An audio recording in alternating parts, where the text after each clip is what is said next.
Hola, bienvenidos.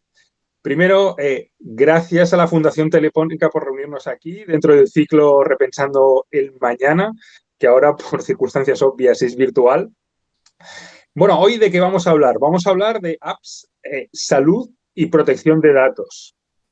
Este es un tema bastante nuevo ahora mismo. Es algo que, como otras cosas dentro de este momento en el que vivimos de crisis por una pandemia, hace que las cosas cambien bastante rápido, sobre todo en el tema de la tecnología. La tecnología cree que puede de alguna manera ayudar a solventar este problema de salud pública y uno de los elementos que está surgiendo en los últimos días, sobre todo en Europa, cuando ya empezamos a pensar en salir de las casas, es estas apps que se han venido llamando de rastreo. He oído a algún comisario europeo llamarlas también de desconfinamiento, que funcionan en principio con Bluetooth, que Apple y Google han hecho una propuesta para un protocolo, primero por API y luego por sistema operativo, para que funcionen en diferentes países, en diferentes países de manera global, que en la Unión Europea hay bastante debate sobre cómo deben afrontar la privacidad, si deben ser más centralizadas o más descentralizadas. Hay muchas preguntas, más que nada porque no sabemos si este tipo de apps, este tipo de solución funciona. El único país que ha probado algo bastante parecido ha sido Singapur, y por motivos variados que probablemente salgan durante la charla no ha acabado de funcionar. Ahora mismo están en cuarentena en Singapur. Pero bueno, yo no quería dar más detalles. Lo que sí me apetecía era preguntar a tres magníficas especialistas que me acompañan hoy aquí. Primero las voy a presentar, antes de hacerles unas preguntas. Vamos a hacer de la siguiente manera. Primero voy a hacer una pregunta un poco de contexto para cada una, sobre todo de su ámbito, y luego pasaremos a una especie de debate que en el mundo virtual sabemos que no es fácil de hacer, pero intentaremos que sea ágil. Primero, Marta Peirano, que escribe sobre tecnología, cultura, geopolítica en un montón de medios, también habla en Radio Nacional.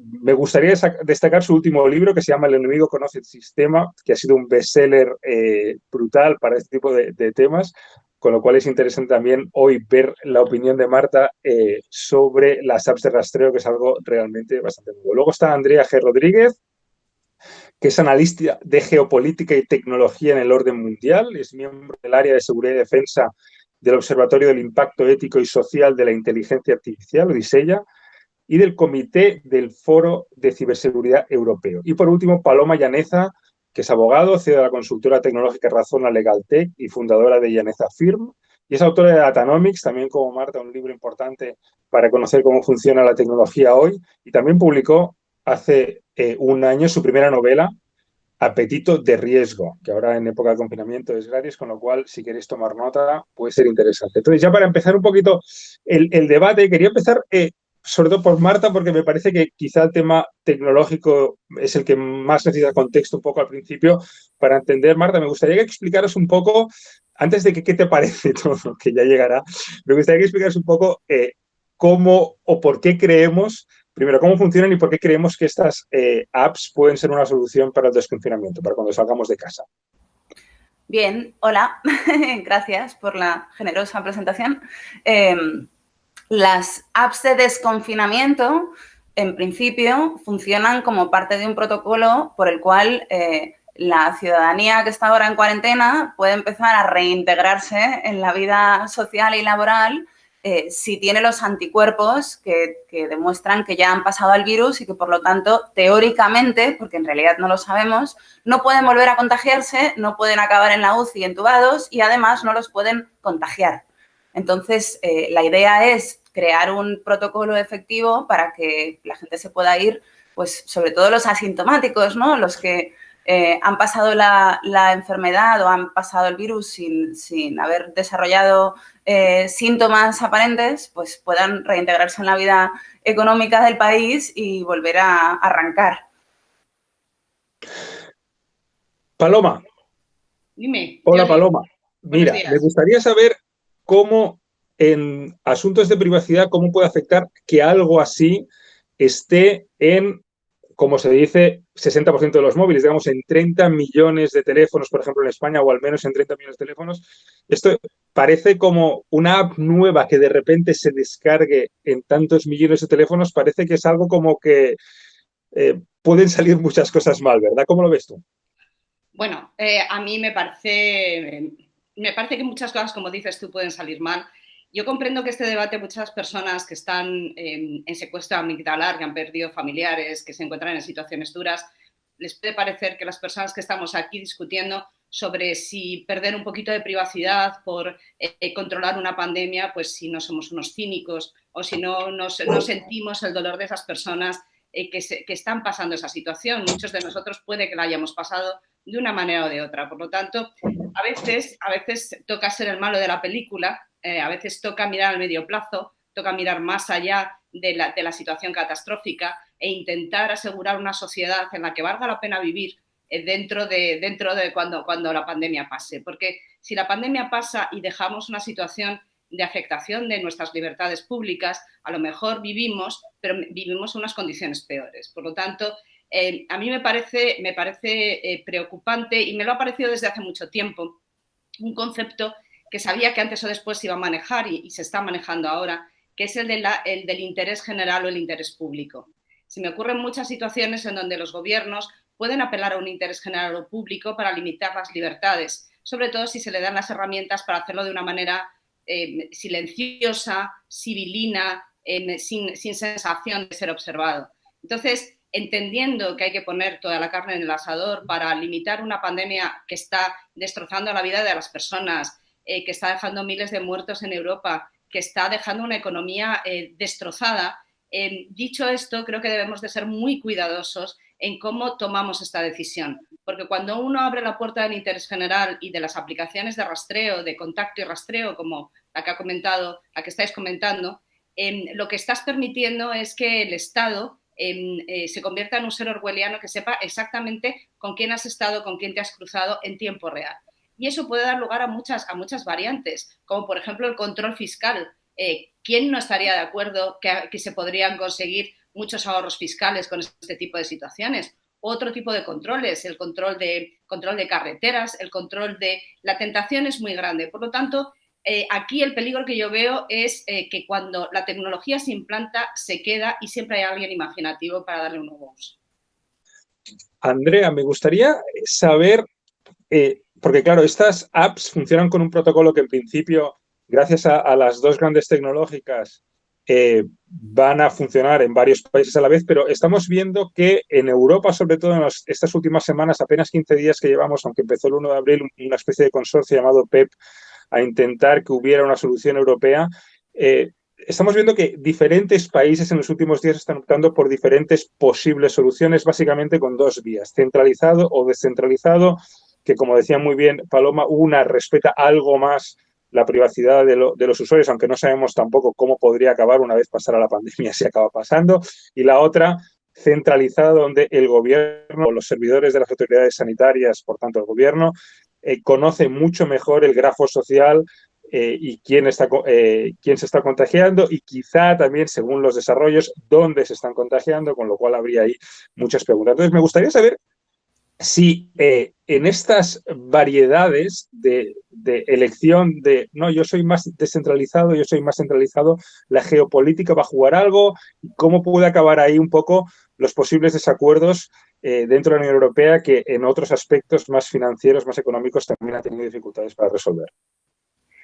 Bueno, pues en primer lugar, me gustaría daros las gracias a todos por invitarme a este lujo de mesa. Y aunque sea de manera virtual, pues encantada de estar por aquí. Para responderte, yo creo que primero tendría que dar dos reflexiones que a mí, bueno, pues esta última noche me han tenido un poco despierta. La primera es que lo ideal es el multilateralismo y la creación de respuestas conjuntas para algo que es global, respuestas globales para problemas globales. Y en segundo lugar, que al final, de una manera u otra, en tanto caos y en tanto, bueno, pues falta de consenso, han tenido que venir Google y Apple a decirnos cómo hacer las cosas. Entonces, algo que no hemos sido capaces de ponernos de acuerdo en foros internacionales Bueno, es que es muy fuerte pensar que al fin y al cabo las que nos están dando las herramientas para crear este tipo de soluciones globales son dos empresas de Silicon Valley cuando tenemos Naciones Unidas, cuando tenemos el G20, cuando tenemos todo este tipo de foros, ¿no? Entonces, esa es la primera reflexión que me gustaría hacer y la segunda, no es casualidad tampoco que esto se esté dando de esta manera. Estamos viendo cómo los impulsos internos de cada estado de los últimos años han ido mucho más a la centralización y al al protegerse a sí mismo, ¿no? Entonces, que lo ideal sería estas herramientas comunes, pero no se está dando, o al menos parece que estamos empezando a ver esa salida. Respecto a centralizado o no centralizado, eso es muy sencillo, es quién quieres que tenga tus datos, ¿no? Si todos dejamos los datos en el mismo lugar, es muy fácil que haya, bueno, ya no abusos, porque entonces confiamos en que haya suficientes regulaciones y suficientes garantías para que eso no se pueda dar, pero quizá también podríamos pensar desde un punto de vista más ciber, que sería más fácil atacar a una misma base de datos que a múltiples. Por eso también es cierto que se está hablando de que esta descentralización es mucho más mejor, lo siento por este palabra, mucho más mejor que tener la base de datos centralizada, ¿no? Y por suerte estamos viendo, que ahí entra ya la parte geopolítica, que quizá son las iniciativas que vienen desde Europa y desde Silicon Valley, porque ahora os contaré desde Estados Unidos lo que se estaba intentando hacer, las que están dando esta versión más descentralizada, ¿no? Más democrática en ese sentido, si lo queremos ver así, versus unas aplicaciones que se hicieron ya en Asia, donde esto más o menos ha pasado, que sí que tendrían más a ese control central, ¿no? Estamos hablando de la aplicación de China, múltiples aplicaciones en Corea del Sur, por ejemplo, Taiwán también, que al final centralizó un montón de herramientas ciudadanas que se hicieron para registrar desde dónde quedaban mascarillas, hasta más o menos ver dónde o por qué zonas había pasado gente que se había contagiado. Al final todo ello quedó centralizado, Singapur. Entonces ahí está un poco la tendencia, ¿no? Como también existe este telón de acero tecnológico que leí el otro día y me pareció una palabra fantástica para un poco ver cómo están desarrollándose las cosas. Y bueno, pues veremos también cómo en el futuro, que ya un poco hablando a medio y largo plazo, como Google y Apple, que son al fin y al cabo los que tienen el duopolio más o menos de los sistemas operativos a nivel mundial, van a dar este tipo de modelo, mientras que se alzan otro tipo de sistemas operativos, como puede ser el que está desarrollando Huawei, que ya no estará en sus teléfonos móviles 5G, que no podrán beneficiarse de estas aplicaciones porque no tendrán esa app. Bueno, pues después de estas primeras intervenciones me gustaría abrir un poco el debate entre vosotras. Primero, antes de hablar de lo que todos tenemos ganas, ¿no? Pero esto se acabará implementando, funcionará.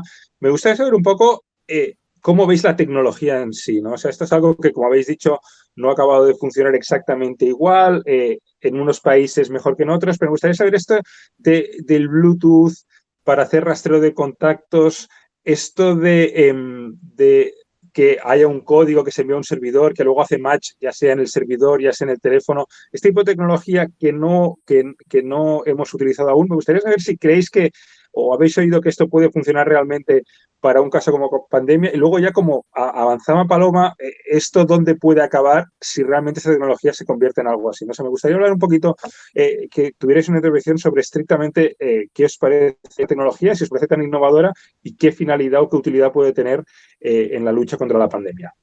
Pues si me permites, Jordi, que yo rompa el hielo. Me parece muy interesante el debate que hay alrededor de concretamente esta tecnología, porque en España se han utilizado otras propuestas de aplicaciones de otro tipo, como era un autodiagnóstico con una conexión al geoposicionamiento y tal, pero bueno, parece que el debate en muy poco tiempo se ha movido desde esas aplicaciones hasta las aplicaciones de contact and trace, de contacto y traqueo.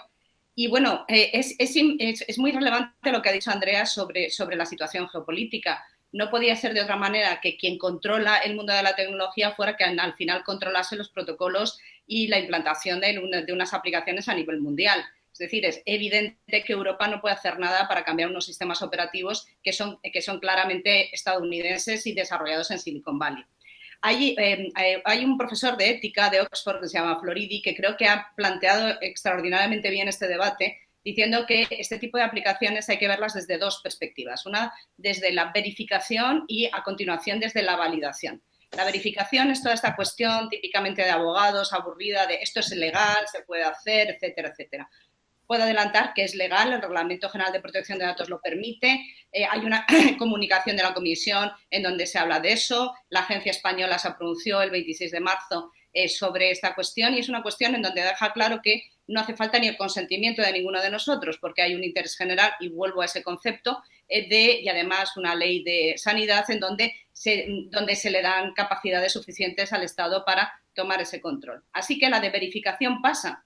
Y si no pasase, ya hay suficientes abogados en este mundo como para que pasase. Es decir, que nosotros somos capaces de encontrar la manera de hacer que una cosa se verifique legalmente. Cosa distinta es la de validación, que yo creo que era a lo que tú te referías, Jordi. ¿Hasta qué punto, una vez que tenemos una tecnología que no es nueva, es decir, el usar el Bluetooth para posicionar a la gente en centros comerciales, hacerle ofertas, etcétera, etcétera, es algo muy antiguo, está desde los primeros teléfonos de concha que ya llevan Bluetooth incorporado, es decir, que no es una gran novedad el alcanzar a la gente y ubicarla en pequeños sitios a través del Bluetooth. La validación que plantea Floridi, que yo creo que es uno de los puntos esenciales de esto, es primero, sin una implantación de más del 60% en términos absolutos de la población no funciona para hacer una con la finalidad de contener la pandemia. Con datos de Italia y con datos de Francia que he estado viendo, la población, aunque toda la población se descargase la aplicación o actualizase el sistema operativo, no se llega a ese 60%. Hay muchos niños que no tienen teléfono móvil, hay muchos ancianos que tienen teléfonos antiguos, etcétera, etcétera. Además, habría que confiar en que la gente conectase el Bluetooth. El Bluetooth tiene un problema de seguridad gravísimo. Es decir, llevar abierto el Bluetooth permite que cualquiera te entre en el teléfono. Es decir, que solucionas un problema a cambio de que los hackers tomen el control de los teléfonos y generen un pánico pandémico. A mí se me ocurre ya un ataque que es atacar a una persona que tenga la aplicación, ponerle en rojo y que a continuación todos sus contactos se tengan que confinar. Imagínate ese ataque sobre 100.000 personas, confinas un país entero. O sea, ojo con los problemas de ciberseguridad que tiene esto. Y además resulta, y el otro día, leyendo el otro día a Bill Gates, él decía, si esto está muy bien, lo de las aplicaciones, pero aparte de que no tenemos el 60% de masa crítica para que funcionen, aparte de todos estos problemas, es que resulta que buena parte o una parte importante de los contagios se realizan tocando superficies tocadas por otra persona o entrando en un ambiente con una respiración de una persona que ha pasado hace 10 minutos. Por lo tanto, una parte importante también de los contagios no la podemos traquear. Así que el panorama es que muchos países se ven, yo entiendo, obligados a generar este tipo de tecnología para intentar estar a la altura de las circunstancias, pero yo creo que no pasa el control de validación, creo que no va a ser suficiente y, sin embargo, va a sentar un precedente muy, muy peligroso, como decía antes.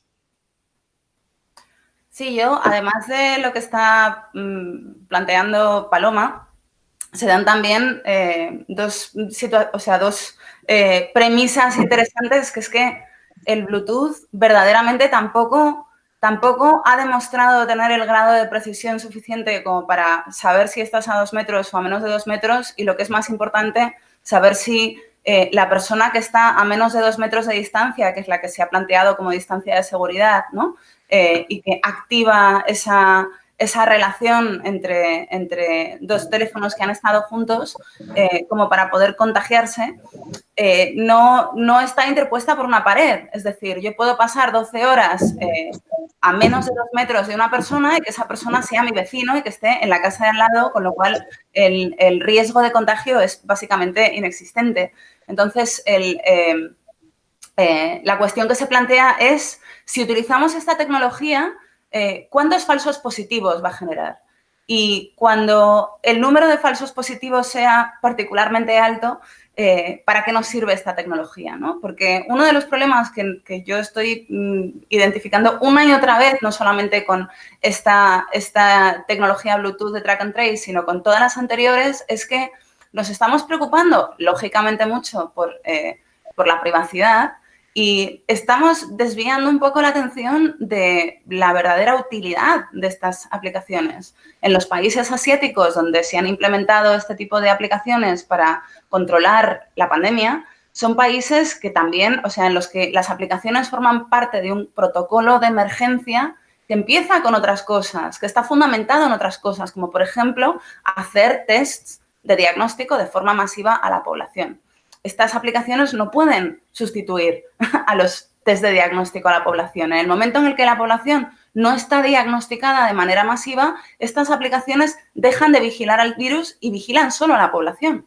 Es decir, la utilidad dentro del contexto del coronavirus es bastante baja porque los asintomáticos no entran, los niños no entran. Es decir, están sustituyendo a un protocolo de emergencia efectivo con otra cosa que es mucho menos efectiva y mucho más peligrosa, ¿no? Entonces, la combinación de estos dos factores con el hecho de que la plataforma en general se está proponiendo desde dos empresas de Silicon Valley, que son las dos empresas tecnológicas más poderosas y más grandes del mundo, y que se va a instalar de manera no voluntaria dentro de unos meses en los móviles de todo el mundo, en el sentido de que aunque tú lo tengas desactivado, la aplicación va a estar activada en tu teléfono porque formará parte del sistema operativo, es un problema.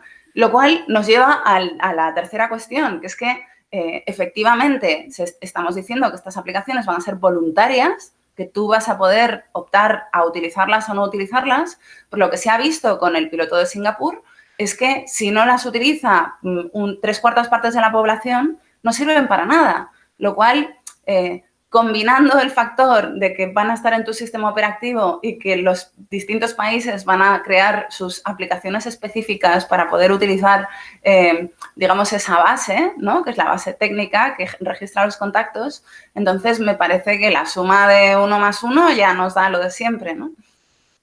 Bueno, y luego ya para un poco complementar vuestros puntos de vista que bueno, que sin duda yo creo que dan para reflexionar, estamos viendo también que lo que ha propuesto Google y Apple es algo que bueno, han dicho ellos que están formados de una manera que garantiza la privacidad por diseño, que estaba así como intentando medio traducirlo directamente del inglés. Pero aún así hay muchos otros fallos, ¿no? Antes hablaba que tampoco me he querido enrollar mucho más, que es algo que han propuesto esas dos empresas cuando desde el gobierno estadounidense se estaba intentando generar una aplicación que integrara, bueno, pues desde todos los hospitales del Estado, todos los datos posibles, ¿no? Que también que hay un poco de debate de si sí, si no, si se ha dicho de verdad, se ha propuesto, hay por ahí documentos que dicen que, por ejemplo, que el gobierno se puso en contacto con Facebook, que ha estado reunido con estas Big Tech. Entonces, es un poco por esa parte, el cómo al fin y al cabo el poder de los estados acaba subyugado de alguna manera a las grandes compañías tecnológicas, a pesar de que puedan tener diferentes pensamientos. Y por otro lado, es que no puedo parar de pensar en esta idea del Deus ex machina, ¿no? Al fin y al cabo, independientemente de todos los errores que hayamos hecho, va a venir la tecnología a salvarnos y ello nos va a coartar a la hora de elaborar protocolos para las nuevas cosas que puedan venir, porque ya ahora mismo estamos en un entorno de pandemia, pero nos quedan muchas otras crisis por vivir, tristemente. La crisis climática, que también tendrá los suyos. Si somos incapaces de actualizar nuestros protocolos de gestión de crisis, no va a haber tecnología que nos pueda salvar, porque tal y como han dicho mis compañeras aquí en la mesa, es algo complementario y aún así controvertido, porque es la primera vez que se pone en la mesa y hay que pensar todo aquello que genera, ya no solamente a nivel privacidad, sino también a nivel ese precedente de control y vigilancia que ahora estamos muy contentos de dar, pero que quizá en el futuro nos pueda fastidiar un poco la vida, ¿no? A mí me interesa, ha salido ya obviamente, pero quería que fuera una de las preguntas específicas de este debate, Apple y Google, ¿no? ¿Por qué creéis que se han metido en estos? Hay una parte, iba a decir obvia, pero quiero que la explicitéis o que veáis o que contéis cómo lo veis. Pero luego también habría una parte en principio quizá, o no sé, es una pregunta que os planteo, de que esto les puede resultar en beneficio por un tema simplemente de relaciones públicas, que la gente vea como que esto hipotéticamente ayudó con otras 7 cosas que no tienen nada que ver con la tecnología y de repente Apple y Google, después de tener sobre todo Google problemas de privacidad o acusaciones a través de diferentes plataformas, YouTube, lo que sea, de cierta mala fama, pues de repente consiguen un cierto, ya no diría que les guste a la gente, pero sí que como una especie de cierta apreciación después de la crisis. ¿Qué os parece? ¿Por qué se han metido en esto? Bueno, yo espero a que Andrea me corrija, que es la experta en geopolítica. Yo voy a dar una opinión un tanto cuñada, si me permitís, porque realmente conocer los motivos fundamentales de por qué han entrado es complicado. Pero fijaros, a mí creo que tiene mucho que ver con la idiosincrasia estadounidense. Yo creo que mientras que en España hay no hay esa especie de desconfianza preexistente frente al Estado o frente a la Administración, en Estados Unidos hay una desconfianza preexistente frente al Estado federal, a los distintos estados. Es decir, que en Estados Unidos la gente quiere que el Estado no le cobre muchos impuestos, quite sus manos sobre su uso de las armas, etcétera, etcétera. Se ve el poder el poder político o el poder público como algo de lo que se desconfía y está muy dentro de su carácter. Yo creo que Apple y Google han salido con esta solución para evitar que el presidente Trump o cualquiera de los gobernadores se pusieran creativos y se inventaran una cosa peor. Entonces, porque es muy curioso que Apple y Google se unan en una defensa de la privacidad, porque en la defensa de la privacidad están diametralmente en los puntos más distantes que se pueden estar. Tim Cook se ha convertido prácticamente en un referente de la privacidad y en un controlador del uso que hacen de los datos sus socios tecnológicos, mientras que Google ni muchísimo menos está en esa situación. Google es un titán de los datos que espera extraer todos los datos que le sean posibles y más, y que hace muchas acciones de tipo más decorativo y floral que verdaderamente desde un punto de vista creyente. Que Apple y Google se hayan decidido a unirse teniendo filosofías de datos tan diferentes, me lleva a pensar que percibieron que la solución era mucho peor, que la solución en manos de los estados era mucho peor, por lo menos desde Estados Unidos. Y esa es la impresión que yo tengo. Si luego se pueden poner una medalla, muy bien, pero ahora están en el debate en Europa de que ellos son fuertemente descentralizados y hay que explicar a la gente que estas aplicaciones, con el concepto que tiene Google, se trata de que solo se guarde la información cifrada dentro del teléfono de cada una de las personas y que si yo me infecto lo notifique a las personas de las que he estado cerca, sin intervención de una administración, de sanidad, etcétera, etcétera. Y lo que quieren los estados europeos, una buena parte de ellos, es que esta información se suba a un servidor y que sea en este caso la administración sanitaria la que notifique. Es una implantación que no tiene nada que ver. O sea, la descentralizada, yo controlo a quién notifico y cuándo notifico, mientras que la centralizada hace que, aunque la información esté cifrada, cuando subo la información la subo con los datos de mi teléfono móvil, dejo de ser anónimo en ese momento. Por lo tanto, es muy importante ver que son dos maneras muy distintas de implantar. En el caso de Apple y Google, no quieren el modelo descentralizado y no quieren abrir los protocolos para la descentralización. Por lo tanto, ese primer paso de quedar bien ya casi que les ha metido en una discusión. Así que yo, y no me alargo más, creo que tiene más que ver con no dejar que el Estado en Estados Unidos, que la República intervenga en las cosas privadas. Eso puede ser una parte, porque sí que es cierto que las grandes compañías tecnológicas han intentado deshacer un poco no de Trump, ¿no? Pero bueno, California suele ser demócrata, entonces a nivel ideológico suelen estar más separados que la administración actual. También me parece interesante traer a colación que estamos ahora mismo en un momento anterior a la pandemia en la cual estábamos debatiendo cuáles pueden ser los modelos para regular estos Big Tech, tanto en Europa como en Estados Unidos. Incluso Trump había dicho que algo había que hacer, nunca ha propuesto el qué exactamente, pero estaba un poco ahí en el aire, ¿no? Y además de eso, yo creo que en el fondo, por muy privado que se esté pensando todo este tema, la privacidad completamente no existe, la seguridad completa no existe. Al fin y al cabo, lo que han desarrollado para un poco desvelarlo y hacerlo accesible a todo el mundo es una API. Una API lo leí el otro día buscando metáforas con las cuales hablar de este tema un poco técnico complejo. Es como si tú te vas a un restaurante, coges la carta, te pides algo de la carta y te quedas y confías en que te vayan a traer ese plato.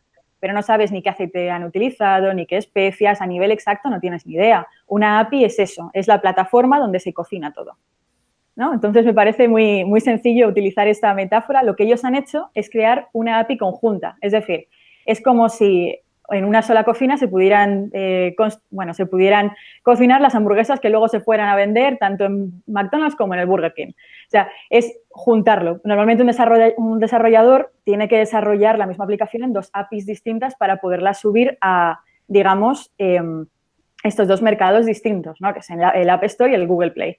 Ahora mismo lo que han hecho es unificar esa plataforma y que todo lo que se haga sobre esa plataforma ya sea compatible con ambos. Eso es lo que han hecho. ¿Qué sucede? Que a pesar de que estén pensando en este sistema de Bluetooth para que se queden los datos dentro del teléfono, cuando tú das positivo, tienes que notificarlo y ese positivo sube a una nube.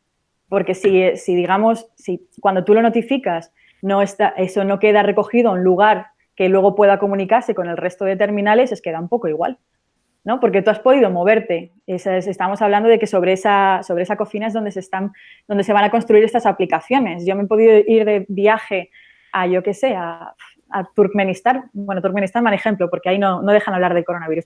Pero bueno, un pelín más allá, me puedo ir a Malasia de vacaciones y de repente encontrarme con alguien que va a dar positivo. Si yo no tengo esa capacidad de descargarme esos datos en la nueva actualización, no voy a saber, en el fondo, cómo ha sucedido, ¿no? O sea, la tecnología no funciona por inercia, está todo conectado de alguna manera.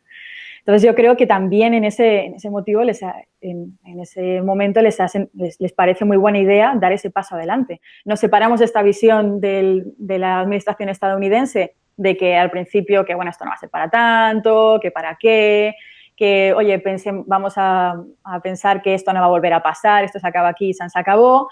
Y a la vez ofrecemos esa cara benigna que nos va a venir muy bien de cara a las regulaciones que nos van a caer y nos ganamos el favor del público de que siempre va a haber ahí algo que les ayude y que la tecnología sirve para bien, que es una idea que dentro del mundillo tecnológico siempre se está dando mucho, ¿no? Que el tech for good. No solamente venimos aquí a rastrear, venimos a haceros la vida más fácil. Y de paso a rastrear. Ya que estamos. Ya que nos ponemos, pues oye. Sí, yo entiendo que, primero, se da la oportunidad, es decir, el único motivo por el que Facebook probablemente no está en ese consorcio es porque Facebook no tiene un sistema operativo instalado en los teléfonos del 90 y pico % de la población mundial. Efectivamente, es un consorcio entre Apple y Google que teóricamente son enemigos mortales, incluyendo en el tema de la privacidad, pero hay que valorar también cuál es el espacio de mercado de cada uno, en el sentido de que no sé si es el 86 o el 87% de los móviles tienen Android, es decir, tienen Google en su sistema operativo del teléfono, mientras que el porcentaje de Apple es mucho más pequeño y, sin embargo, lo que hemos visto es que Apple ha tenido mucho más peso en la presentación de este consorcio, probablemente porque su perfil teóricamente más orientado hacia la privacidad de los usuarios lo hacía más digerible para las comunicaciones. A mí me parece interesante que esa infraestructura que ya existe, que es pues el 90 y pico % de los móviles del mundo, cree la infraestructura común para que los países puedan imponer sus aplicaciones, lo cual significa que algunos países respetarán más la privacidad que otros. Que países que de momento están sujetos por la GDPR, que sí que contempla excepciones para este tipo de situaciones, pues lo harán de una manera y otros lo harán de otra, pero el core, la base de esta tecnología la van a tener Apple y Google. Y a mí lo que me interesa es que esta infraestructura global va a estar sujeta a los condicionantes de las aplicaciones locales, pero ¿qué pasa, por ejemplo, cuando tú quieras empezar a coger aviones?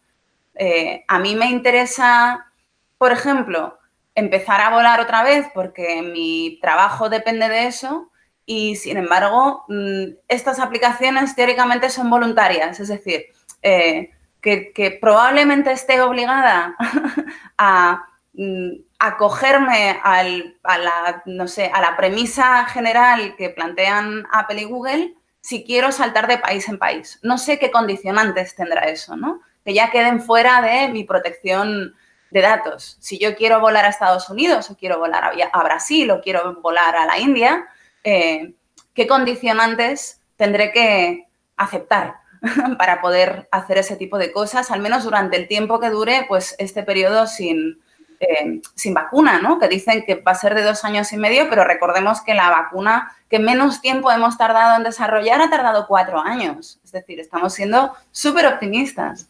Más allá del miedo a los estados, hay una cosa que es clara, que es que si el estándar existe, el estándar técnico de la API existe, que permite a los desarrolladores hacer cosas por encima, es evidente que las empresas pueden usarlo. Y si la empresa en cuestión es donde tú trabajas y te pueden obligar a pasar con esa aplicación o necesitas volar porque tienes que trabajar, pues nada impide que ese estándar privado se convierta en un estándar de facto, como tú dices.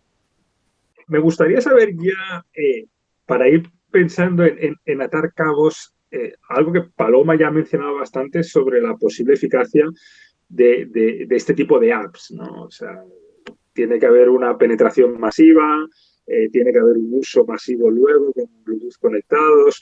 En Paloma, sobre todo, he notado bastante escepticismo, por decirlo con una palabra suave. Pero quería saber cómo veis la pata. También Marta, por ejemplo, ha mencionado que esto es una herramienta en una caja de herramientas más extensa, tiene que haber muchos test, tiene que haber muchas más cosas.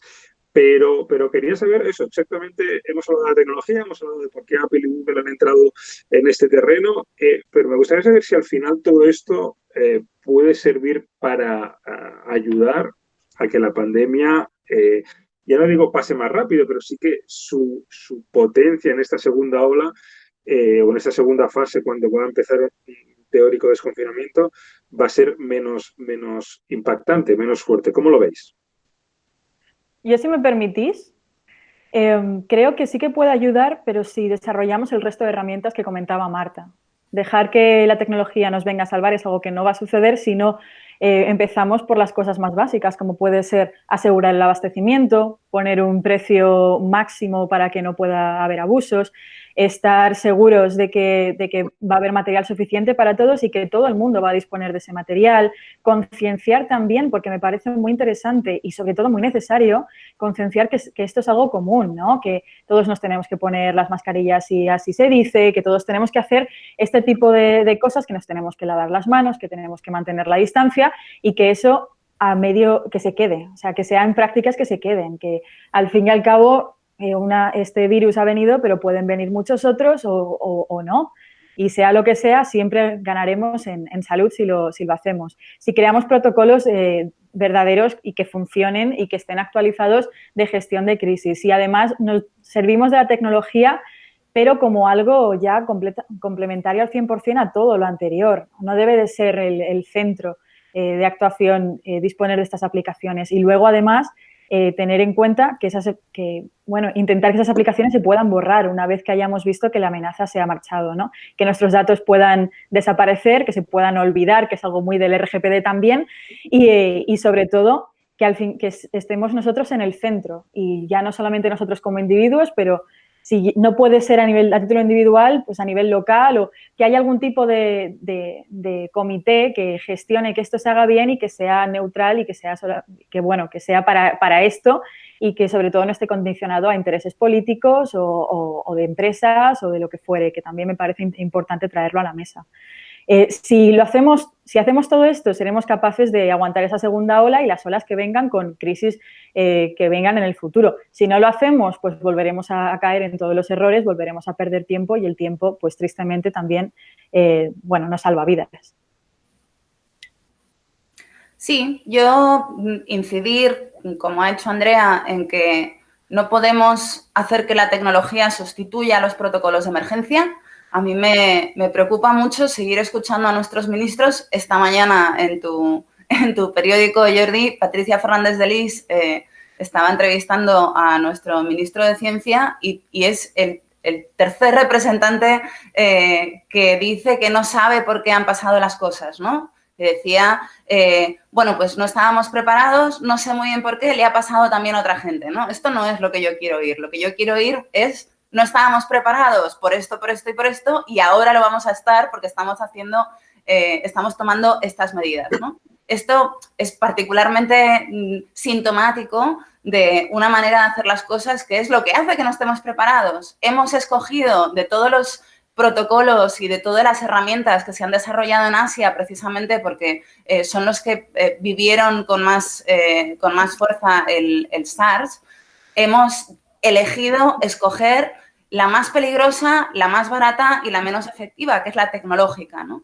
Allí han creado protocolos de emergencia que se activan con mucho más rapidez que los nuestros, que incluyen el uso de mascarillas y la disponibilidad de mascarillas para todos, que de alguna manera descentralizan el uso de kits de diagnóstico y el desarrollo de kits de diagnóstico para que la población tenga acceso a esos kits lo antes posible y de la manera más masiva posible. Y solo después de todas esas cosas tiene sentido un kit, una tecnología que rastrea, que hace el rastreo típico de la epidemiología para ver qué personas han estado en contacto con la persona infectada. Sin saber cuál es la persona infectada, toda la tecnología que rastrea sus contactos no sirve absolutamente para nada. Es decir, centrarnos no solamente en el tema de la privacidad, sino también y sobre todo en sirve para algo esta tecnología cuando no hemos activado todo lo demás. O sea, esto me parece crucial. Y la segunda cosa es recordar que los momentos de emergencia tienden a invocar soluciones que no habríamos aceptado en ninguna otra circunstancia y, sobre todo, esas soluciones que hemos aceptado durante las emergencias tienden a quedarse. Es decir, esto es como lo que dicen de los perros que prueban la sangre y luego no dejan de soñar con ella, ¿no? Todos los gobiernos históricamente que han incluido entre su kit de herramientas la vigilancia ciudadana han demostrado una resistencia férrea a deshacerse de ella después, cuando acaba la emergencia. Esto lo vimos pues, directamente con el 11S, ¿no? Todas las tecnologías que denunció Edward Snowden en 2013 son tecnologías y todo el aparato del Estado que las valida y facilita son tecnologías que se crearon durante el estado de emergencia de un ataque terrorista y que han acabado permeando no solamente a los Estados Unidos, sino al resto de los países del planeta. Esto hay que tenerlo muy en cuenta, que esas tecnologías, si las aceptamos como válidas, que yo no lo tengo muy claro en este contexto, tenemos que deshacernos de ellas después. Y siendo tecnologías cuya principal característica es que se pueden utilizar de manera completamente opaca, hay que crear los mecanismos de monitorización y de vigilancia necesarios para asegurarnos de que efectivamente no se siguen utilizando después de que acabe la emergencia.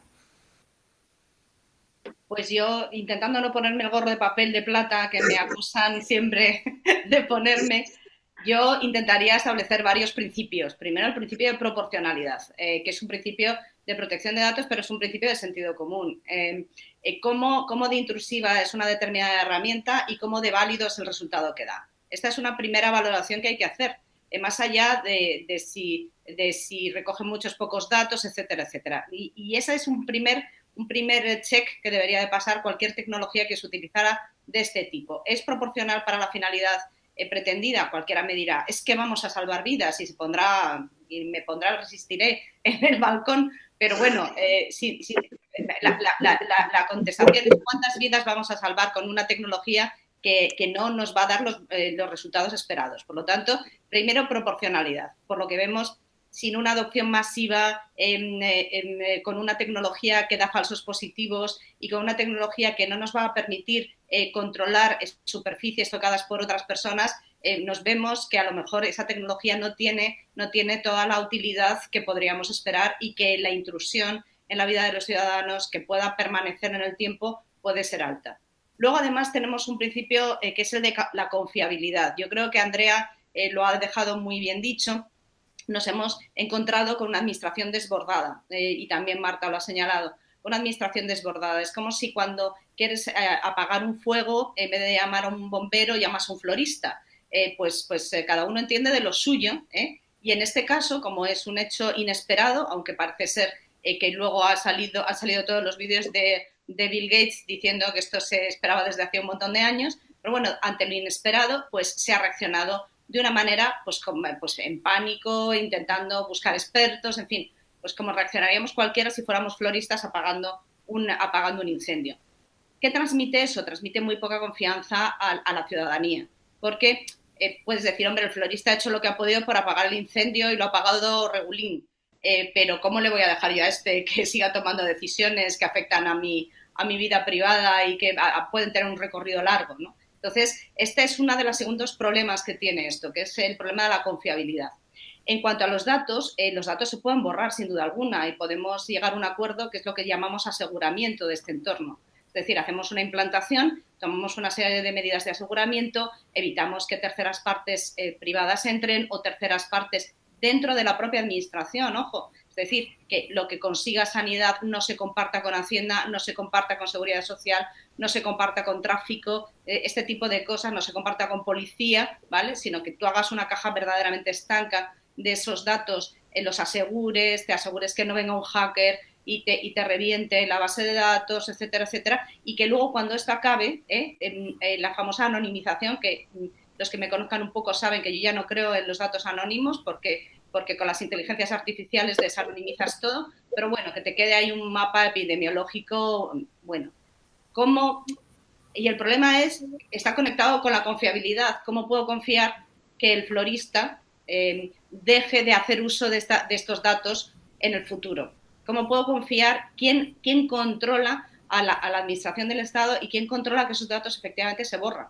O que la desagregación de esos datos es tan alta que no permite reidentificación. Es decir, que ese es otra de los grandes problemas. Y habiendo solucionado estos tres, que no son poca cosa, pero que se pueden solucionar, que hay maneras de solucionarlo, tenemos el último problema, que es el problema de que la tecnología subyacente se queda. Es decir, la API, este conector, digamos, esta semántica común, este protocolo común que me permite otros desarrollos, va a permitir desarrollos de aplicaciones de aviones, de aplicaciones de consumo, de aplicaciones de Libero, de lo que se te ocurra, se te pase por la cabeza, y de pronto va a pasar una cosa muy curiosa, que es que mientras el gobierno va a tener un cierto respeto a introducir técnicas de gamificación y de adicción, porque, hombre, ya una cosa es que obligues a la gente más o menos a que tenga la aplicación, pero hombre, que le hagas adicto a la aplicación, porque ya se ha valorado en otros países, dar premios de lotería, etcétera,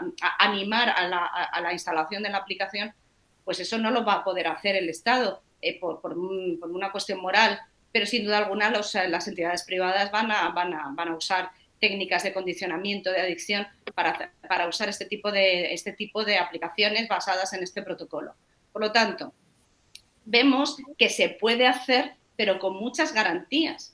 Y esas garantías requieren pues una solidez por parte de todos los que participen en este proyecto. Que no es imposible, yo creo que no es imposible, pero que la cosa está un poco complicada cuando todo el mundo está en secuestro amigdalar. Esto cuesta hacerlo en tiempos no pandémicos, en tiempos pandémicos me parece a mí que es un poco más complicado. Pero confío en que se pueda hacer. Bueno, visto este gran escepticismo, sí que me gustaría un poco para acabar y ayudar, creo que puede ser interesante ayudar a los espectadores en que puedan hacerse una idea. Vosotras tres vivís en España, es un país que aún no ha tomado una decisión clara sobre si hará app, qué tipo de app hará. Sí me gustaría que comentarais los aspectos más concretos que debería tener una app para que en los teléfonos de Marta, Paloma y Andrea apareciera, se la descargaran. Digamos, ha quedado yo creo bastante claro que las condiciones son altas.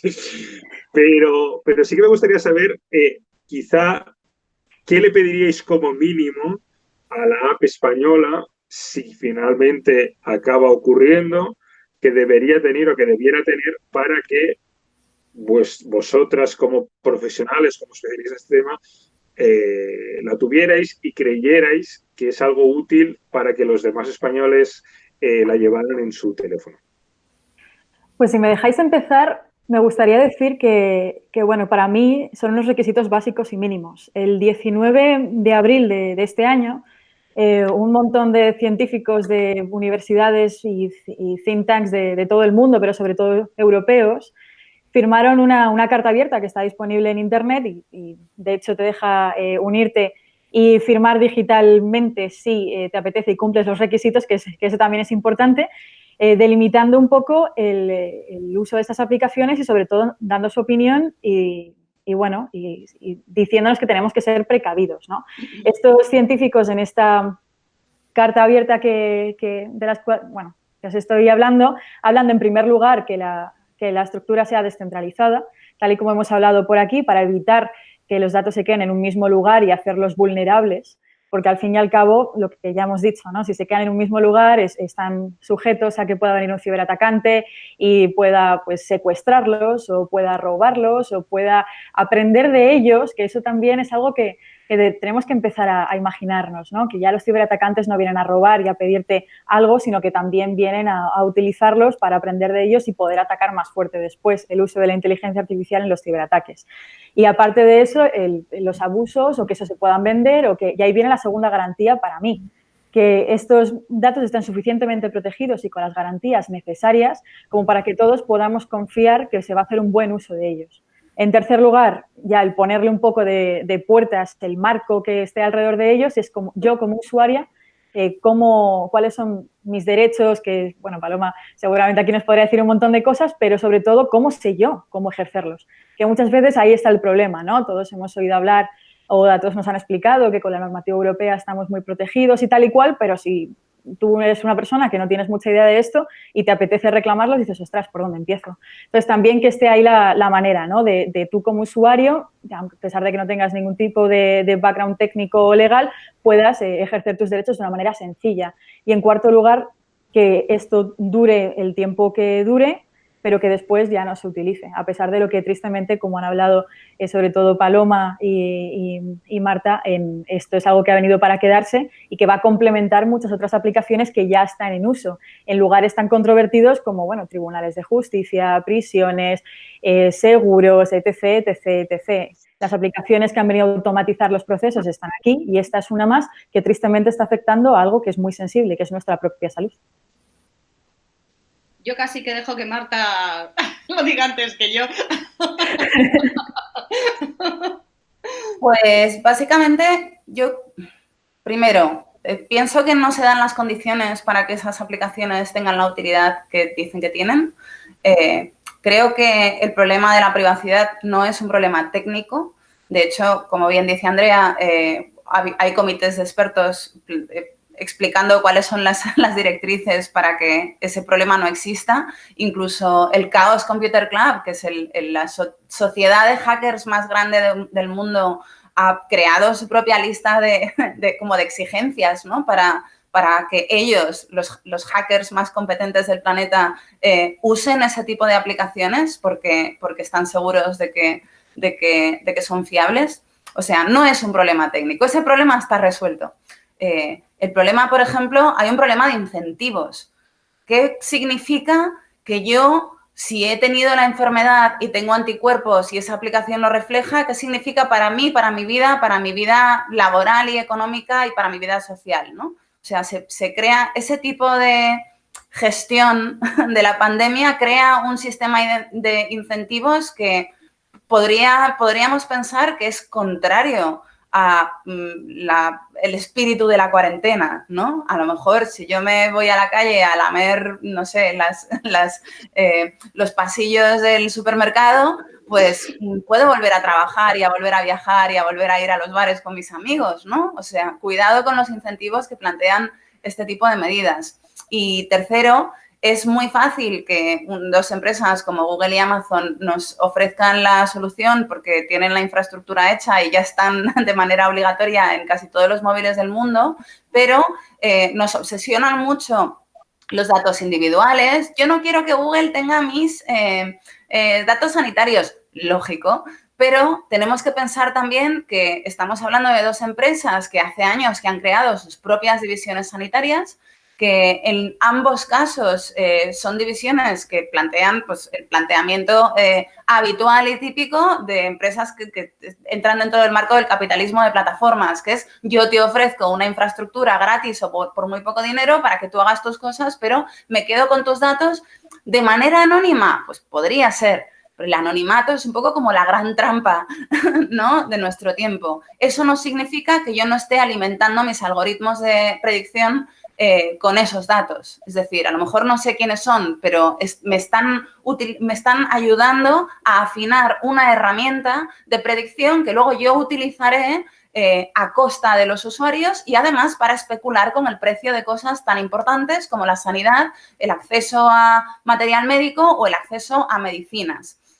Tener muy en cuenta que aunque ellos no sepan que yo me llamo Marta Peirano y que tengo tal y cual, no significa que esos datos no vayan a contribuir a que el mundo sea un lugar peor cuando salgamos de esta pandemia. Y también, bueno, pues valorar la posibilidad de que, aunque esos datos sanitarios y personales no sirvan o no cumplan la función que ayudaría a salvar vidas durante la pandemia, eso no significa que no sean extremadamente valiosos para empresas tecnológicas. Y luego ya, antes de que intervenga Paloma, es que se me ha quedado una cosa colgando, que el código de esas APIs sea código abierto, para que pueda haber investigadores que vean si tiene vulnerabilidades y de verdad las garantías que tiene. Y ahora ya me callo. Bueno, pues yo me he quedado para el final, a propósito. Vamos a ver, precisamente por lo que ha dicho Andrea y precisamente por lo que ha dicho Marta, primero, Andrea ha planteado una serie de medidas que son de naturaleza organizativa y que se basan fundamentalmente en un principio, que es el de confianza. Una confianza que se produce en un entorno sin transparencia. No hay transparencia en las decisiones que toman los gobiernos en general, el nuestro ni ningún otro, sobre la pandemia, por muchos motivos. Las decisiones que toman están sujetas a confidencialidad y no hay una transparencia real sobre cómo se toman las decisiones, ni tan siquiera sabemos cuáles son los planes del gobierno de desescalada, que los tienen, pero no los comunican porque son confidenciales. Por lo tanto, en un entorno asimétrico, en donde no hay transparencia en cuanto a cómo se van a llevar al efecto ese tipo de principios, y además que yo entiendo que esa transparencia no se puede dar, o sea, no la exijo porque sé que no se puede dar, porque es muy complicado en estos entornos, porque incluso la política necesita, y el gobierno a veces necesita zonas de grises para poder solucionar problemas, y yo eso lo acepto como parte de la democracia. Dicho esto, Marta dice que el problema técnico está solucionado. Sin embargo, no lo creo. Yo creo que la única manera de que yo instalase esta aplicación en mi teléfono es que me dieran el total control de matar la aplicación y de manera automática matar mis datos en los repositorios donde se encontrasen. Parece complicado de hacer, pero se hace con la gorra, ¿vale? Sí. Es verdad, siempre dicen, no, es que esto no se puede hacer. No, mire, seguro que se puede hacer de manera muy sencilla, porque de hecho hay desarrollos de grandes empresas de mainframe, de grandes empresas de desarrollo de software que ya permiten hacer un control del consentimiento de los usuarios con una aplicación, decir, ahora no quiero que recojas datos y desconectar por fases. Es decir, que tú puedes controlar de manera remota lo que se carga en una base de datos. Así que la única manera que a mí me dejaría tranquila es que de verdad yo tuviera un control técnico sobre un problema que es técnico. Es decir, usted instala una aplicación en mi teléfono móvil, usted recaba una serie de datos, pues cuando yo quiera dejar de compartir esos datos con usted, los borro y punto, y puedo matar la aplicación con la total seguridad de que no se queda un fichero extraño en una parte extraña, en donde tengo que ser un hacker y hackear el sistema operativo para acceder a ese fichero raruno que se me ha quedado ahí o esa aplicación. Es decir, yo no quiero rutear mi teléfono móvil, no quiero hackearlo para tener que sacar algo y ser yo y mis 4 amigos hackers los que limpien el teléfono. No, querría la posibilidad de matar automáticamente, que hubiera un botón que permitiera matar la aplicación y automáticamente borrar los datos. El problema que tenemos es que como la mayor parte de estas recogidas no van a estar basadas en el consentimiento, sino en el interés general, aunque yo retire el consentimiento, resulta que los datos están ahí y no los puedo retirar. Ojo con este tipo de bases legales, que es una technicality muy de derecho, pero que están pensados para que sean así. Es decir, que no puedo matar mis datos ni puedo decir, oiga, muy bien, he contribuido a la pandemia ha acabado, devuélvanmelos. Esto va a ser complejo, ¿eh? Por alusiones, quiero aclarar que yo no he dicho que el problema técnico esté solucionado. Cuando digo que no es un problema técnico, lo que quiero decir es que hay maneras de solucionar técnicamente ese problema. Es decir, que la tecnología existente ya ofrece soluciones que respetan la privacidad de los usuarios, que controlan la existencia en el tiempo de esas bases de datos y que resuelven todo ese tipo de problemas y, de hecho, son públicas esas soluciones. Es decir, hay numerosas pues, cartas abiertas, listas, etcétera, etcétera, de gente competente que ya ha dicho cómo se puede hacer. Es decir, que no es un problema técnico en el sentido de que si esas aplicaciones no se comportan dentro del marco legal que protege nuestros datos, es deliberado. Pues muy bien. Gracias, Marta, Paloma, Andrea. Hasta aquí este magnífico debate. Espero que haya servido para aclarar algunas de las cosas, ver qué cosas podemos esperar de unas apps que de momento no existen concretamente. De hecho, hemos estado especulando sobre varias opciones porque realmente no sabemos a qué tenernos y sí que esperamos, y gracias también a la Fundación Telefónica, que este debate haya servido para que el día que esas apps estén disponibles, si lo están, que es una gran condicional, podamos pedir o exigir a nuestros gobiernos un tipo de características técnicas y un tipo de características legales que nos animen a descargarlas y utilizarlas para salir de casa, que de momento nos obliga a hacer debates como este en formato virtual. Gracias a todos por estar ahí y hasta la próxima.